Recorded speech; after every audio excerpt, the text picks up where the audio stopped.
चुरा के नजर हमसे आखिर कहाँ तक जाओगी, चुरा के नजर हमसे आखिर कहाँ तक जाओगी, अगर मेरी तकदीर में तू होगी तो एक दिन मिल ही जाओगी। Hello, good evening everyone. आप सभी को प्रतिभा फाउंडेशन की ओर से हार्दिक स्वागत है। मैं आलोक कुमार। आज मैं ऐसे में नेक्स्ट टॉपिक बताने जा रहा हूँ। तो आज का क्लास शुरू करने से पहले मैं कहना चाहूँगा, कामयाबी सुबह जैसी होती है, कामयाबी सुबह जैसी होती है, मांगने पर नहीं जगने पर मिलती है। हंसने वालों को रुलाती है दुनिया, जाने वालों को बुलाती है दुनिया। हंसने वालों को रुलाती है दुनिया, जाने वालों को बुलाती है दुनिया। इतने जख्म देने के बाद भी क्या कमी रह जाती है कि मरने के बाद भी जलाती है दुनिया। तो इसी के साथ आज क्लास शुरू करते हैं।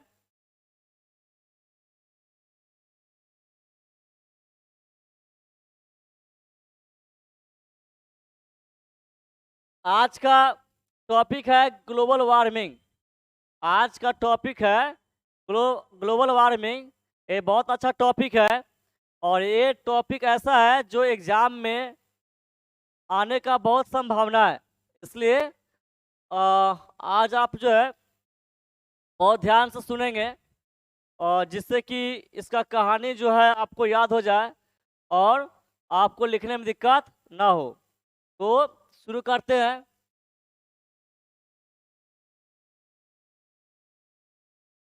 Excessive emission of carbon, pollution, urbanization and forest cut are the prime reasons of for global warming।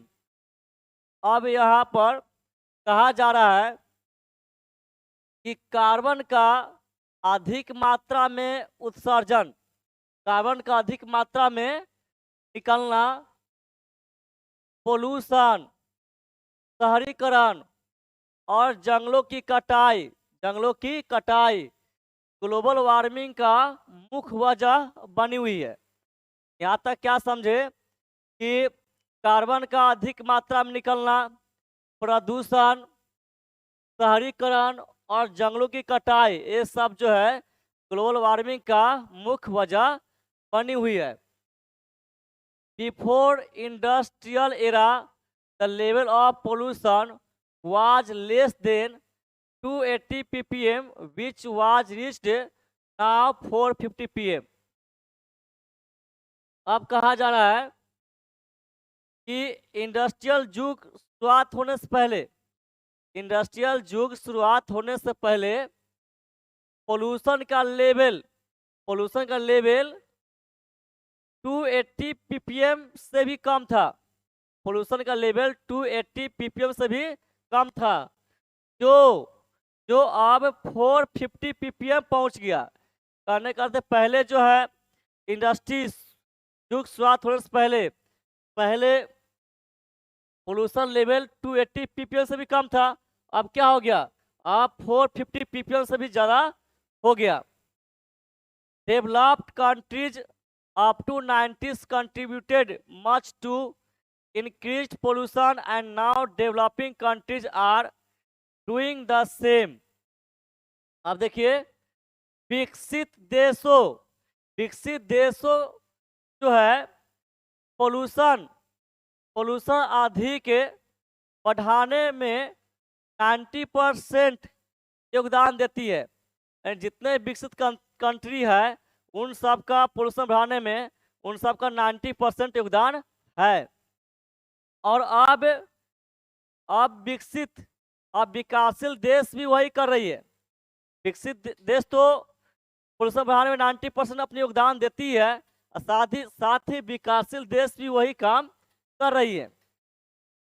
It is a global problem, so one country can not do much to control global warming और climate change. इट कहा जा रहा है pollution को। तो pollution एक विश्वव्यापी समस्या बनी हुई है। पोल्यूशन एक विश्वव्यापी समस्या बनी हुई है। इसलिए यहाँ इट जो सिर्फ पोल्यूशन को नहीं कहा जा रहा है, इट जो है ग्लोबल वार्मिंग कहा जा रहा है। तो ग्लोबल वार्मिंग एक विश्वव्यापी समस्या बनी हुई है।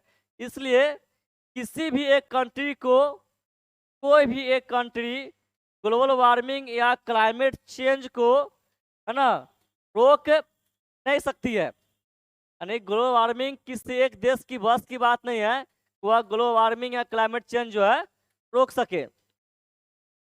Still developing and under developing countries depend upon traditional resources of energy and effective measures have not been taken so far। अब देखिए, अभी तक विकासशील और विकासशील हो रहे देशों, अभी तक विकासशील और विकासशील हो रहे देशों जो है एनर्जी का ट्रेडिशनल सोर्स पर निर्भर है, एनर्जी का ट्रेडिशनल सोर्स पर निर्भर है। और जो है प्रभावशाली कदम जो है अभी तक नहीं लिया गया, अभी तक नहीं लिया। कहने का अर्थ है कि ट्रेडिशनल रिसोर्स कहने का अर्थ है जैसे कोयला हो गया, पेट्रोलियम हो गया, ये सब पर जो है बहुत से कंट्री डिपेंड है, और इससे बेहतर हो, इससे बेहतर कोई सोर्स हो, इसका अभी तक कोई उपाय नहीं किया। नेक्स्ट है developed and developing countries blame one another to be held responsible for global warming. देखिए, विकसित और विकासशील देश ग्लोबल वार्मिंग के लिए एक दूसरे को जिम्मेवार ठहरा रहा है। विकसित देश हो या विकासशील देश हो, ये दोनों देशों जो है ग्लोबल वार्मिंग के लिए एक दूसरे को ब्लेम लगा रहे हैं, एक दूसरे को दोष ठहरा रहे हैं। तुम्हारी गलती है तो तुम्हारी गलती है। In the name of economic affluence and industrialization, mankind penetrates nature unscientifically and is forced to witness doomsday। Economic के नाम पर, इकोनॉमी के नाम पर सब चीज से संपन्न, सभी तरह से संपन्न और इंडस्ट्री वाले लोग जो है नेचर को जो है नुकसान पहुंचा रहे हैं। इंडस्ट्री वाले लोग जो है नेचर को नुकसान पहुंचा रहे हैं। और कैसे? बेवजह, यानी जो साइंटिफिक तरीके से जो करना चाहिए वो अपना नहीं रहे, यानी ये सब जो है बेवजह जो है नेचर को नुकसान पहुंचा रहे हैं। और क्या बोलते हैं, प्रलय, डूम्सडे मिस होता है प्रलय, और प्रलय देखने के लिए मजबूर कर रहा है। यानी लोग इतना बेवजह नेचर को क्या बोलते हैं नुकसान कर रहे हैं कि हम लोग जो है प्रलय देख सकते हैं। Extra 2 degree C increase in temperature may be catastrophic and the earth will be inundated in next 30 to 40 years। ये बहुत गंभीर बात कहा जा रहा है कि टेम्परेचर में जो एक्स्ट्रा 2 डिग्री बढ़ी है, टेम्परेचर में जो एक्स्ट्रा 2 डिग्री बढ़ी है, ये आपदा ला देगा, ये जो है आपदा ला देगा। और पूरे अर्थ अगले 30 से 40 सालों में, पूरा अर्थ अब से 30 से 40 वर्षों में क्या हो जाएगा, जलमग्न हो जाएगा। कहने का अर्थ इसी तरह जो है ग्लोबल वार्मिंग जो है बढ़ते जाएगा, तो 30 से 40 साल के अंदर क्या है, जो है पूरा अर्थ जो है जलमग्न हो जाएगा, यानी जल ही जल हो जाएगा। इन this way climate change is a threat which the world will have to get rid of at once। इस प्रकार से क्लाइमेट चेंज जो है एक खतरा बनी हुई है। ग्लोबल वार्मिंग हो या क्लाइमेट चेंज हो, इस प्रकार से क्लाइमेट चेंज जो है खतरा बनी हुई है, जो पूरी दुनिया को बहुत जल्दी इससे छुटकारा पाना होगा। दुनिया को इससे बहुत जल्दी छुटकारा पाना होगा, और नहीं तो हम लोग क्या होगा, नहीं तो ये जलमग्न होने में देरी न लगेगा। India is making commendable efforts to combat global warming and climate change. We are sanguine to meet our goal in the near future. यहाँ पर sanguine है। अब देखिए, इंडिया इंडिया ग्लोबल वार्मिंग और क्लाइमेट चेंज को रोकने के लिए सराहनीय प्रयास कर रहा है। इंडिया जो है ग्लोबल वार्मिंग और क्लाइमेट चेंज को रोकने के लिए बहुत अधिक प्रयास कर रहा है कि जितना प्रशंसा किया जाए उतना कम है। इसलिए तो हम लोग जो है नज़दीकी भविष्य में अपने लक्ष्य को है ना पाने के लिए आशावादी है।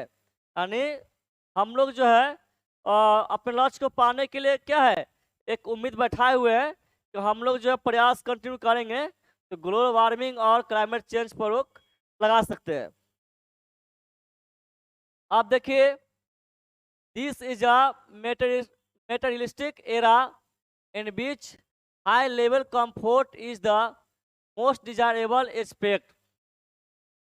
बहुत अभी जो प्रेजेंट टाइम में चल रहा है वही कहा जा रहा है। यह एक भौतिकवादी युग है, यह एक भौतिकवादी युग है। इसमें उच्च स्तर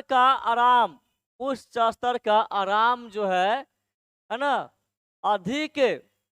बहुत अधिक हम लोग जो है चाह रहा है। यानी यह युग कैसा है, यह एक भौतिकवादी युग है जो हम लोग बहुत अधिक आराम चाहते हैं। हम लोग जो है बहुत अधिक आराम चाहते हैं। Everyone wants to earn more and possess a number of things.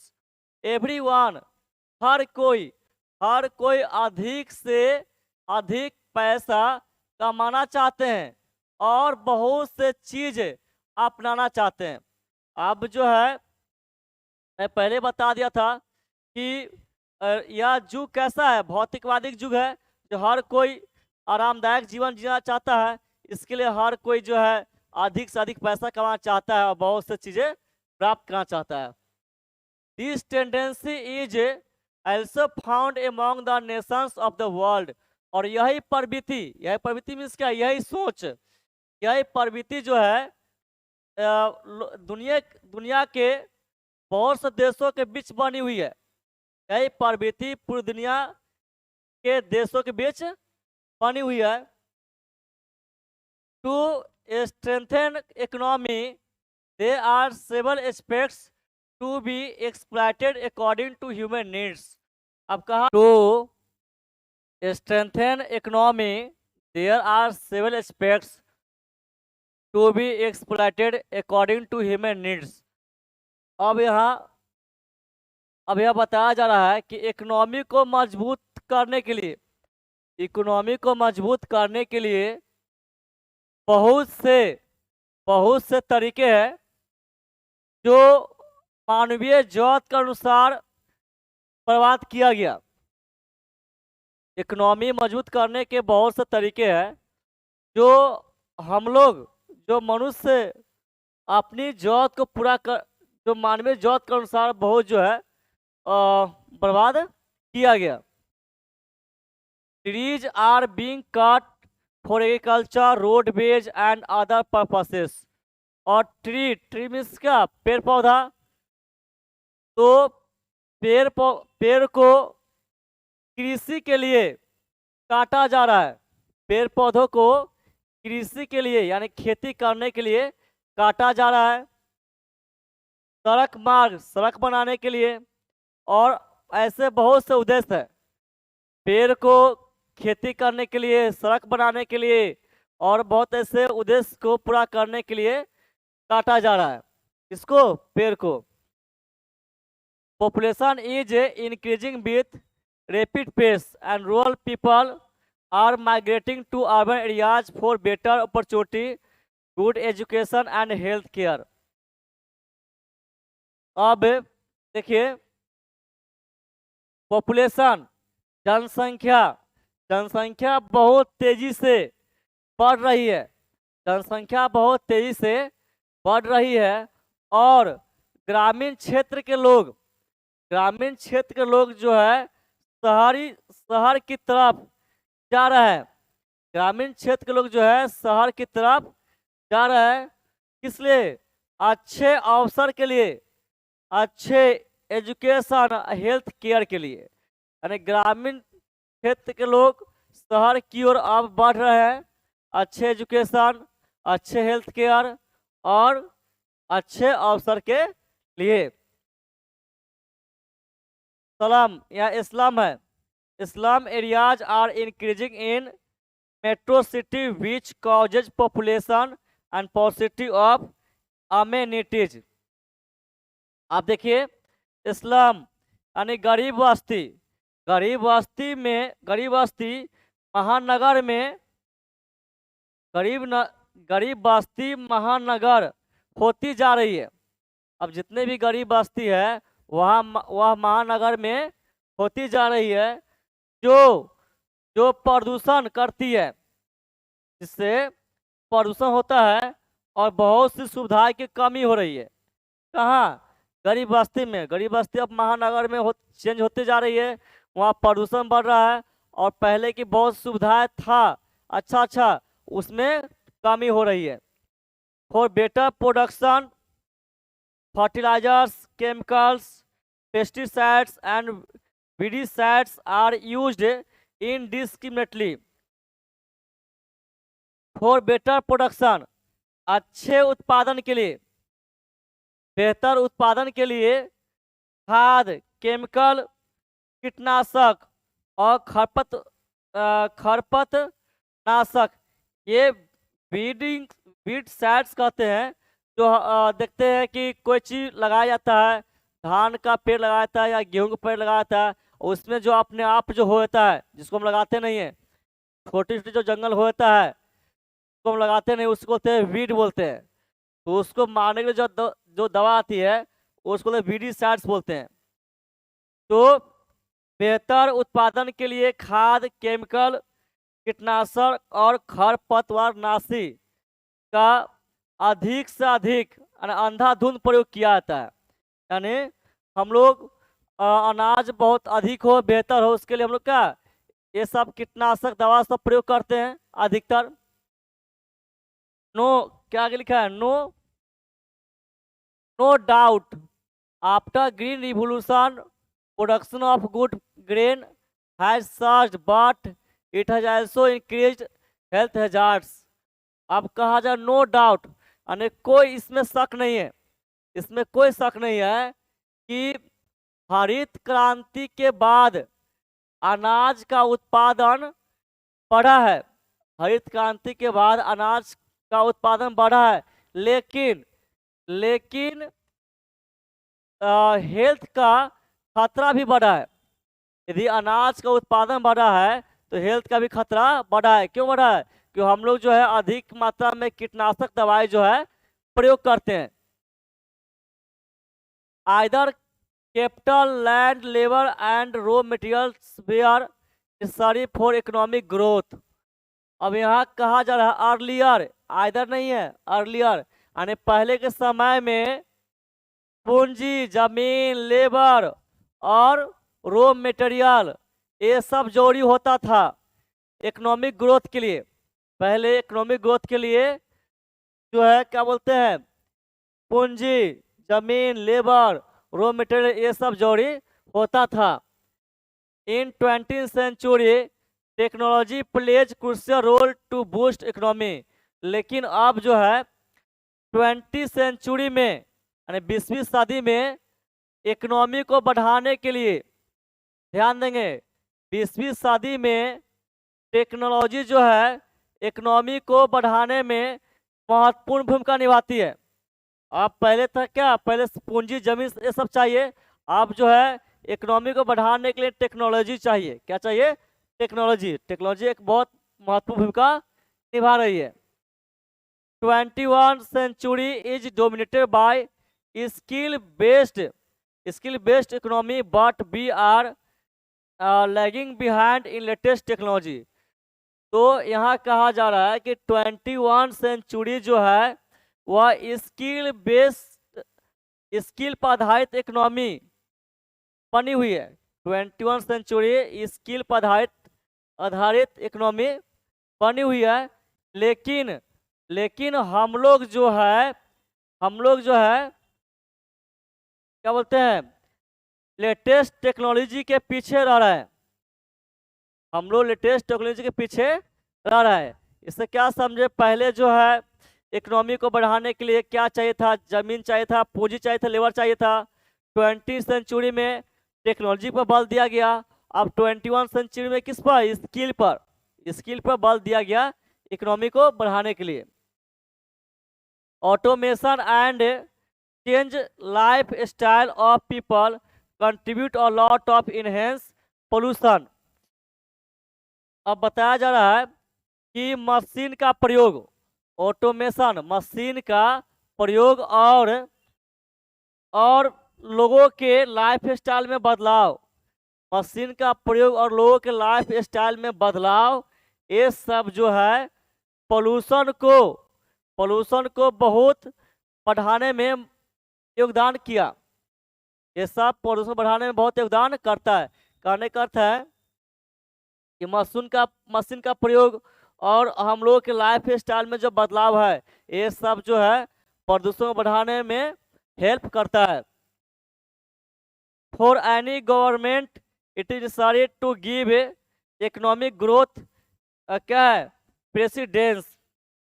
किसी भी सरकार के लिए, फॉर एनी गवर्नमेंट, किसी भी सरकार के लिए यह जरूरी है कि इकोनॉमिक ग्रोथ को प्राथमिकता दे। किसी भी सरकार के लिए जरूरी है कि इकोनॉमिक ग्रोथ को प्राथमिकता दे। In this way we are harming sanctity of nature and inviting disaster of to come. In this way, इस प्रकार से हम लोग जो है नेचर की शुद्धता को नुकसान पहुंचा रहे हैं और आपदा को बुलावा दे रहा है, यानी इस प्रकार हम लोग क्या नेचर की शुद्धता को नुकसान कर रहे हैं और जो संकट है, जो नेचुरली आपदा है, उसको बुलावा कर रहा है। अब है ऑन अकाउंट ऑफ, यहाँ देखा जाए on account of population, ozone layer population नहीं है, पोल्यूशन है। On account of pollution ozone layer is depleting and harmful rays are touching the earth. देखिए, प्रदूषण के कारण ओजोन लेयर में कमी हो रही है। प्रदूषण के कारण ओजोन लेयर में कमी हो रही है और खतरनाक किरण जो है पूरे पृथ्वी पर पहुंच रही है। खतरनाक किरण जो पूरे पृथ्वी पर पहुंच रही है। यहाँ तक समझे कि प्रदूषण के कारण ओजोन लेयर में कमी हो रही है और खतरनाक किरण जो है अर्थ पर पहुंच रही है। As a result temperature increase on the surface of the earth, और इसी वजह से टेम्परेचर जो है अर्थ के जमीन पर, अर्थ क्या बोलते हैं उसको, यहाँ पर कहा जा रहा है जो result temperature increases on the surface of the अर्थ। इसी प्रकार से टेम्परेचर जो है अर्थ पर, है ना, बढ़ रही है, अर्थ के सतह पर बढ़ रही है। There is scorching heat which does not enable us to work with our full potential. अब तेज स्corching heat, अब बहुत चिलचिलाती धूप हो रही है, जो हम लोगों को अपनी पूरी क्षमता से काम करने नहीं देती है। अब इतनी धूप हो रही है, इतनी अधिक धूप हो रही है कि जो हम लोग जो है अपनी पूरी क्षमता से काम कर नहीं पाते हैं। Use of fossil fuel is at a large scale which causes irreparable loss. Fossil fuel जीवाश्म ईंधन जीवाश्म ईंधन का प्रयोग बड़ी मात्रा में हो रही है। जिस जीवाश्म ईंधन का प्रयोग बड़ी मात्रा में हो रही है जो जो नुकसान करती है, ऐसी नुकसान करती है कि जिसकी भरपाई नहीं किया जा सके। बड़ी मात्रा में जीवाश्म ईंधन का प्रयोग किया जा रहा है, इससे काफ़ी नुकसान होती है। ऐसी नुकसान होती है कि इसका भरपाई हम लोग नहीं कर सकते हैं। Air pollution, wind pollution and sound pollution couple together and make the earth not habitable. Air pollution, wind pollution और साउंड पोल्यूशन ये सभी मिलकर जो है अर्थ को रहने योग्य नहीं बना रहा है। ये सभी जो अर्थ को रहने योग्य नहीं बना रहा है, यानी इस पर रहना अब धीरे धीरे मुश्किल हो रहा है। Combined result is that the ice of glaciers is melting fast. Combined result इन्हीं सब के कारण, यही सब वजह है कि ग्लेशियर का बर्फ बहुत तेजी से पिघल रही है। ग्लेशियर का बर्फ बहुत तेजी से पिघल रही है। Once यहाँ सियाचिन होगा। Once the Siachen glacier was 300 kilometre long and 12 या किलोमीटर होगा, kilometre thick, reduce to its half. अब बताया जा रहा है कि पहले सियाचिन ग्लेशियर की लंबाई 300 किलोमीटर थी। पहले सियाचिन ग्लेशियर की लंबाई 300 किलोमीटर थी और चौड़ाई जो है 12 किलोमीटर, लेकिन अब वही जो है घट कर आधा हो गया। यानी लंबाई पहले 300 था तो अब 150 हो गया। चौड़ाई पहले 12 किलोमीटर था, अब हो गया 6 किलोमीटर। ये घट गया। कैसे घटा? कि ग्लेशियर का बर्फ धीरे धीरे अब तेजी से पिघल रही है। As a result rivers are drying out but sea level is increasing year after year. As a result इसी वजह से नदियाँ सूख रही है। लेकिन सी लेवल, समुद्र का लेवल जो है सालों साल तेजी से बढ़ रही है।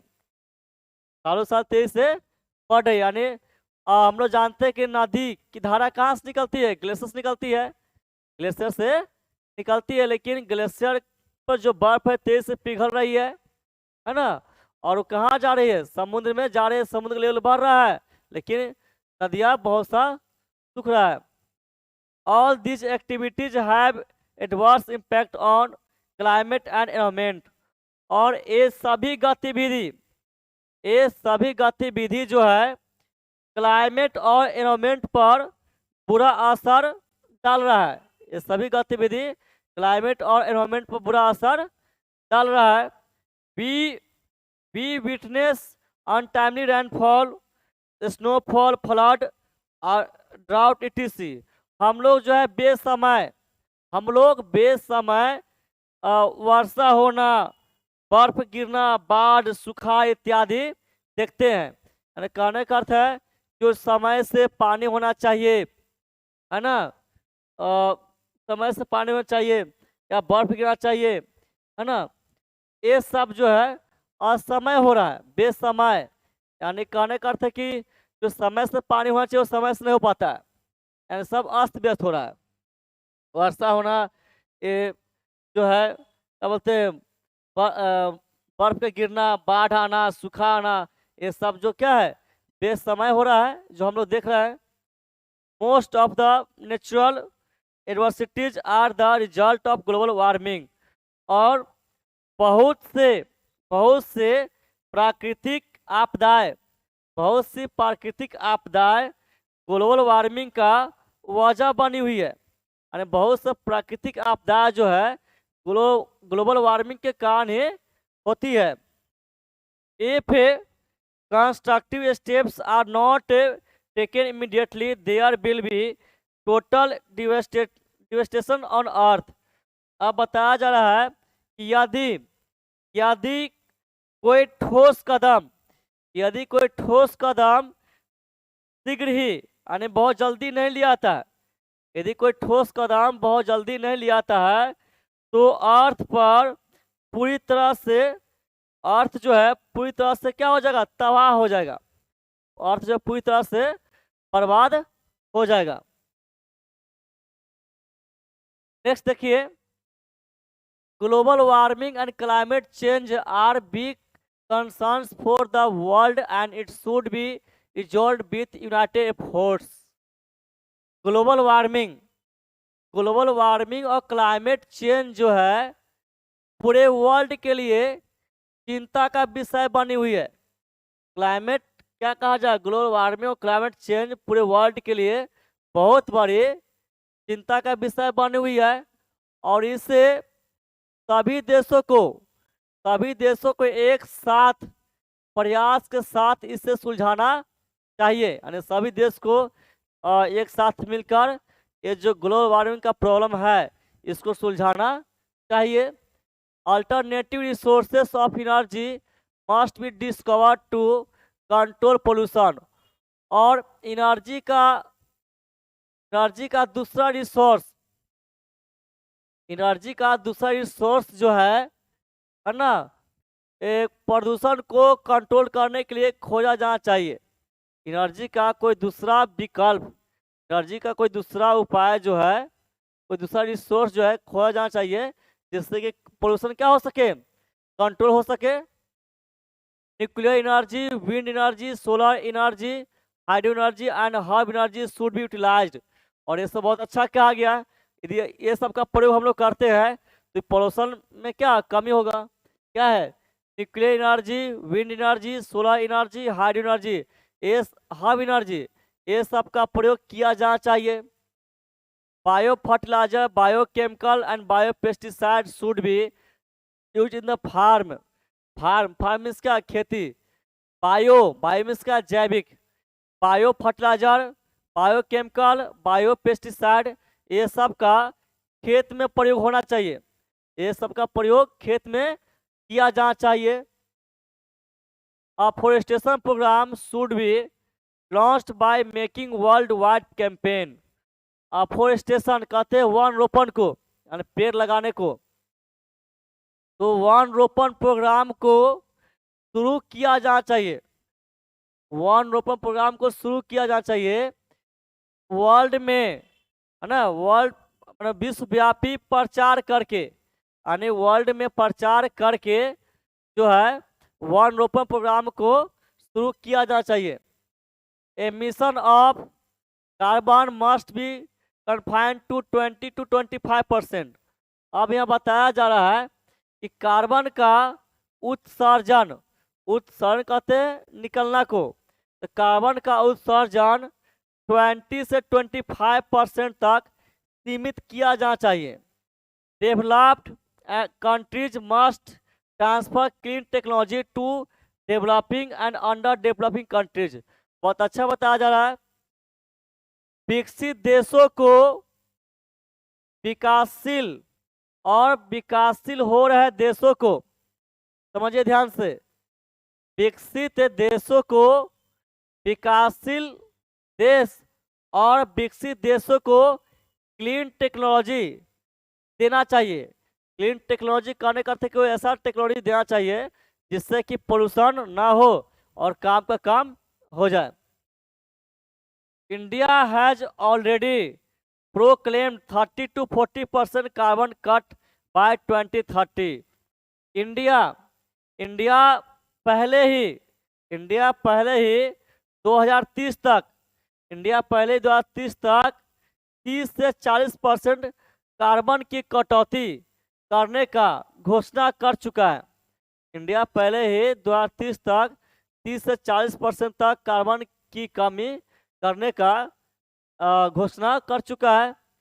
It is increasingly raising the issue of climate change on universal forum.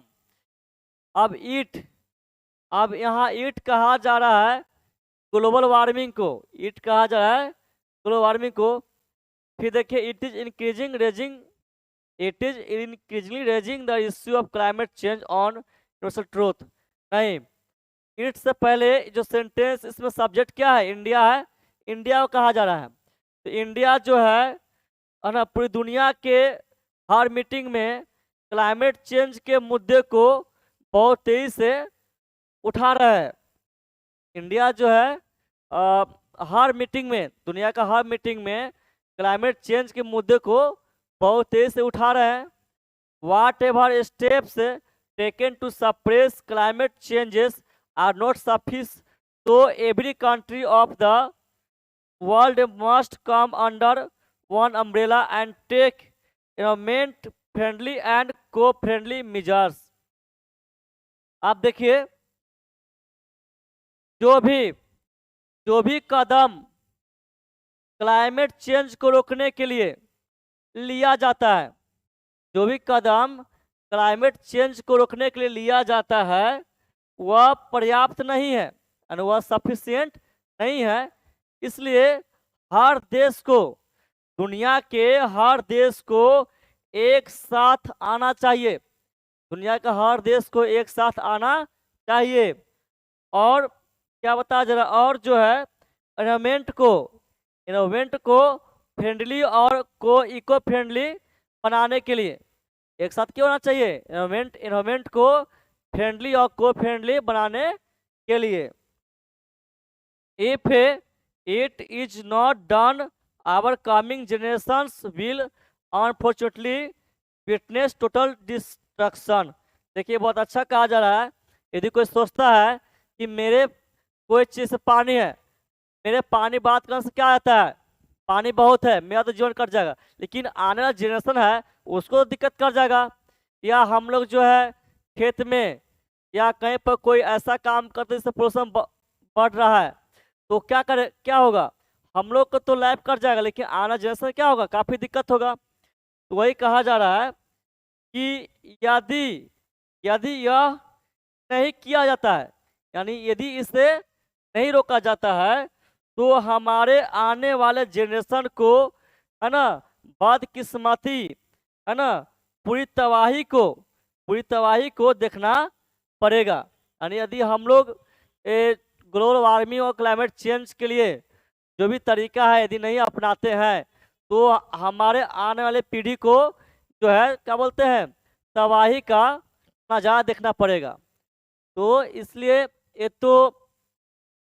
ये जो मैं बताया ग्लोबल वार्मिंग के बारे में, इसको तो आप कहानी बनाकर अपने माइंड में एडजस्ट कर लेंगे जिससे कि आपको लिखने में दिक्कत ना हो। और एक सीख भी देती है कि हम लोग जो है जितने भी एजुकेटेड लोग हैं हम लोग ध्यान देंगे क्या करना चाहिए नहीं करना चाहिए, कोई ऐसा काम नहीं करे जिससे कि क्या बोलते हैं ग्लोबल वार्मिंग क्लाइमेट चेंज में वह बढ़े, है ना, सब कुछ अच्छा रहे। तो आप जो है इसको अच्छे से समझ गए होंगे और जो है आप जो है इसको खुद से एडजस्ट करके किस पॉइंट को इंट्रोडक्शन में, किस पॉइंट को मेन बॉडी में, किस पॉइंट को आप कंक्लूजन लिखेंगे, ये माइंड बैठाकर आप लिखेंगे। यदि आप नहीं समझे तो फिर से एक बार आप इस वीडियो को देखकर आप कर लेंगे। तो इतना ही, और मैं अटेंडेंस रूप में चाहता हूं कि आप लोग लाइक, सब्सक्राइब और शेयर करेंगे। और इसका जो पीडीएफ भी जो है लोड कर दिया जाएगा, वो आप पहले मेरा क्लास अच्छे से देख लेंगे, समझ लेंगे, उसके बाद पीडीएफ जो है खोलकर आप भी जो है जिस तरह मैं लाइन बाय लाइन बताते गया आप भी उस तरह प्रैक्टिस करेंगे तो क्या होगा, आपको जो इसका जो कहानी है वह माइंड में फिट कर जाएगा। तो मिलते हैं नेक्स्ट वीडियो में, तब तक के लिए बाय बाय।